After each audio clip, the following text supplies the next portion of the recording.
hey, if you have somebody that you think might work, throw some names out there. But I was given the tapes of David Lee Roth when they had already picked him without telling me. So I wasn't in on that decision making.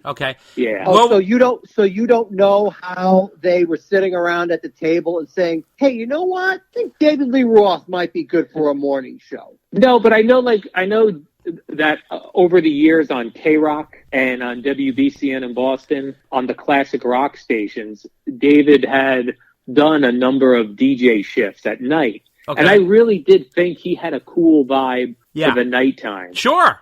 And he was playing music. He was talking. He was telling his stories. I just think it fit in with when it was dark outside. Here's a guy's got a great voice, a known voice, a laid-back guy with great stories and music, and could have been segmented that way. So the tapes that I had heard actually were the stuff from the night shows that he was doing. Right, absolutely. And it's interesting. Now, I had heard, you tell me if you know anything about this, that they initially made a offer to Artie Lang and Gary Dell'Abate to do a show. Is that true? I did not hear that. Okay. So the reason I heard this was from Artie himself. It said that they came to him and said, would you and Gary consider doing a show? Obviously, I guess taking a branch off of the Howard tree and just sort of planting it on there. But obviously, those two were so entrenched and dedicated to Howard that they didn't want to do that. Plus, they didn't want to even try to follow their boss. I mean, Howard's literally trying to follow Godzilla. So that's really hard. So, I mean, yeah, it is. Yes, it is. Yeah, he's the biggest. So now David Lee Roth was a very big presence on Howard's show for many years. Were you aware of all of his appearances on Howard? I was, yeah. I mean, I've been a huge Howard Stern freak for many, many years, probably the late 80s. So I was well aware of Howard, and I was a huge Van Halen fan, so I was well aware of Dave. Cool, yeah. Same here. So when you guys approached David Lee Roth, was he really receptive to the idea, or did he have to be talked into it? By the time I got in the mix, that part had already happened. They said to me, hey, we're going to bring in David Lee Roth. At the time when they brought him in, and I was working at corporate, it was my job to find a staff for him, to find a producer for him, to find production guys for him. And as we looked, there were not a lot of great candidates who were out there, and Dave didn't take to a lot of people. Yeah, he's very particular. Very particular, and for whatever reason, maybe because in the mix early on, I wasn't going to be the guy, he did take to me. And then the guys at corporate said, why don't you do it? Dave seems to like you. I knew what it paid. It paid very well at the time because it was so, and I hadn't made that kind of money. So I was like, yeah, why don't I do it? Right. Well, it's experience under the belt either way. So tell me, you mentioned earlier in the conversation you were a Van Halen fan. So did you grow up listening to Van Halen, and were you a big Dave era fan? I loved both eras, believe it or not. Okay, yeah, and so do we. Strangely, so do we. And this is I don't know how many people fell into this category. Yeah. But I think I probably liked the Sammy Hagar version first. Oh, okay, because that's when how old are you? Well, I'm 50. Yeah, so are we. So we. Okay. Yeah, exact same age. But in the 1984 era, I probably thought David Lee Roth was too much out there and it was too poppy for me. Okay. And then I really liked this. I liked solo Sammy Hagar. Okay. Then when 5150 came out, I loved that. And MTV at the time played a concert video of Van Halen with Sammy Hagar on the 5150 tour. And they played Ain't Talking About Love. And I was like, I've never heard this song. This is tremendous. Right. So from there, because of the Sammy Hagar concert, from there I went back to all the old Van Halen records. Sure. So you had a full education of who he was. Yes, totally. Okay. So what was he like off the stage? Was he similar, different, what you expected? Or to me, it was like you were never sure what you were going to get. Right. Yeah. Some days it was great. Yeah. Some days it was not great. Right. And I was probably put in a weird position too because I was sort of this liaison between the corporate suits, so to speak, and Dave. Right. So when Dave was pissed at the corporate suits, he was pissed at me. Oh, boy. When the corporate suits were pissed at David Lee Roth, I had to deliver messages. Like, I got put in this bad middle position where eventually, only a couple months in, he stopped wanting to deal with me. Wow. Oh, my God. Really? Wow. Yeah. Jeez. So, because I became the middle guy, so he stopped talking to Tom Chiasano, he stopped talking to other people like K-Rock, and then he was only going through me. Wow. And then they were delivering messages through me, he was delivering messages through me, and then people started to not like me. Wow, that's crazy. So it sounded like that started happening early on, right? So, It did happen early on. Yeah. So what kind of messages were they delivering back and forth that you had to be the don't kill the messenger guy on? Well, like Dave wanted to bring on like his Uncle Manny, who ran a club in Cafe Wa in the East Village. Yep. Yeah. Mm-hmm. He wanted to bring him on, and the station didn't want that. That was the opening. Wasn't that the opening episode? Yeah, that was the opening episode. Yeah. Then the other thing that Dave wanted to do was, like, let's say there was a front page story in the New York Post that had to deal with, let's say, gun violence. Let's say that was the front page. Right. Dave wanted to take all that information home and then do it tomorrow. He wanted to take all the information that came out in the morning, consume it, and do the show tomorrow, but you needed to soak that in and consume it in an hour before the show. And exactly. Be ready to go. Exactly. So, so that's where they kind of butted heads as well. Dave liked to feature his musician friends, like live music during the show where they would just riff on things. Yep. To him, he was wanting to do something different with radio. Sure. Absolutely. And, But some of that stuff has been tried before that doesn't work on radio. So, I think the radio people wanted what they thought was traditionally a talk radio show, and Dave wanted to do something that he thought, screw it, radio's not working right now. We need to change it up. Well, it's interesting because, the funny thing is I don't think you have to dig too deep on Dave to kind of get his vibe. He is a very eccentric cat.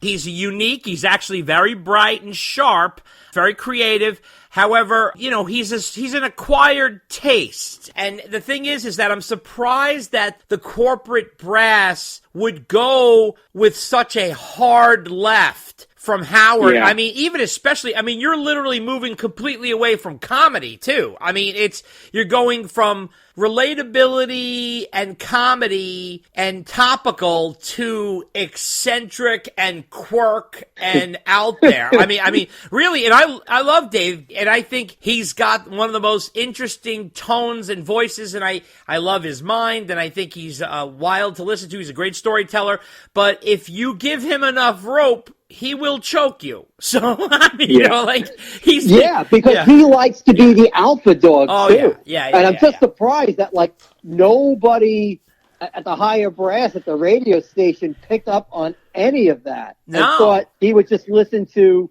well, Dave, you need to change this today. And he would go, Bozy, Bob. Okay, no problem.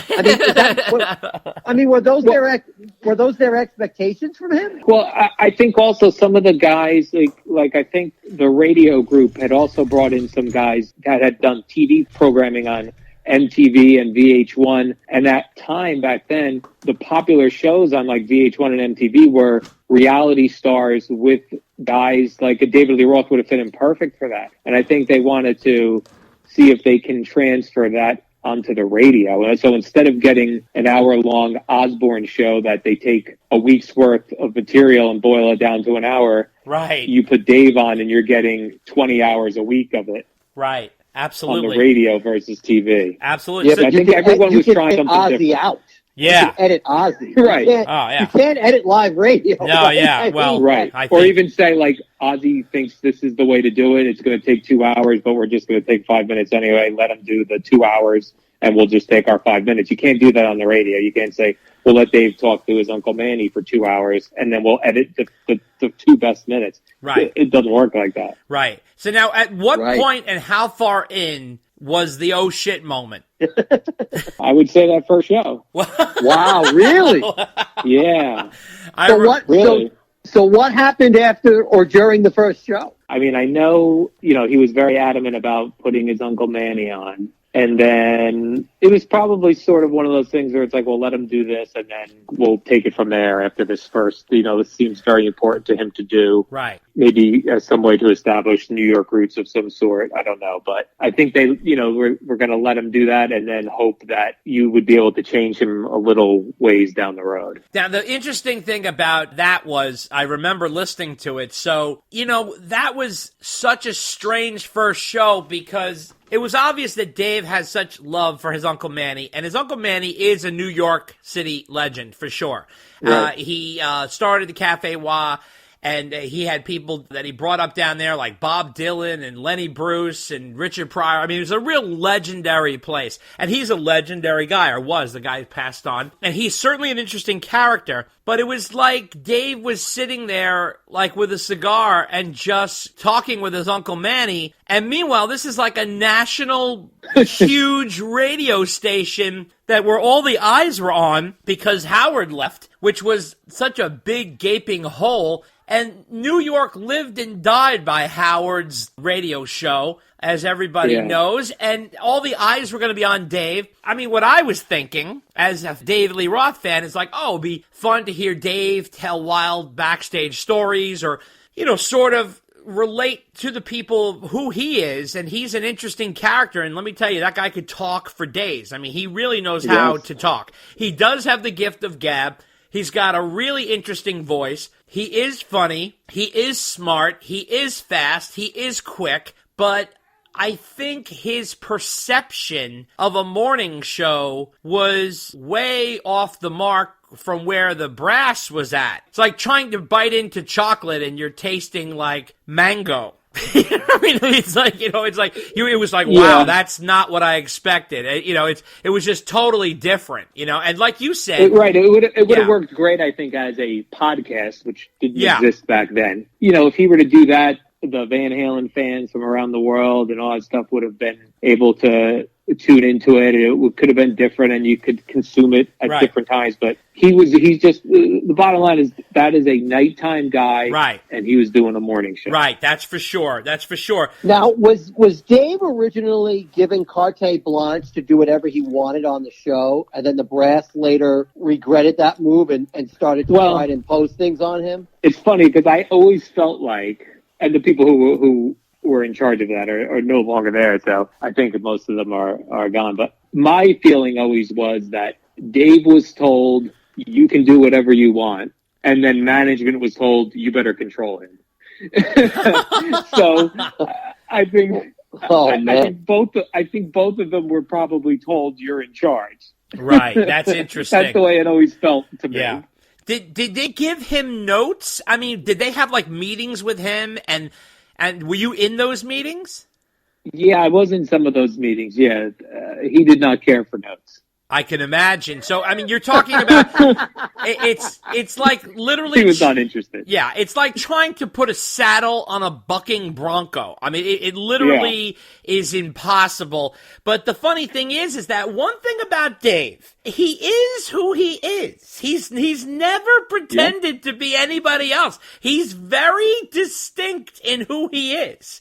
So, he had, if you go back to Dave in 1976 when he was a young man, and that is the same guy that was on the radio station. Obviously, the guy on the radio show had a lot more years behind him, and he's older, but he was that guy. He has a whole world and sphere unto himself.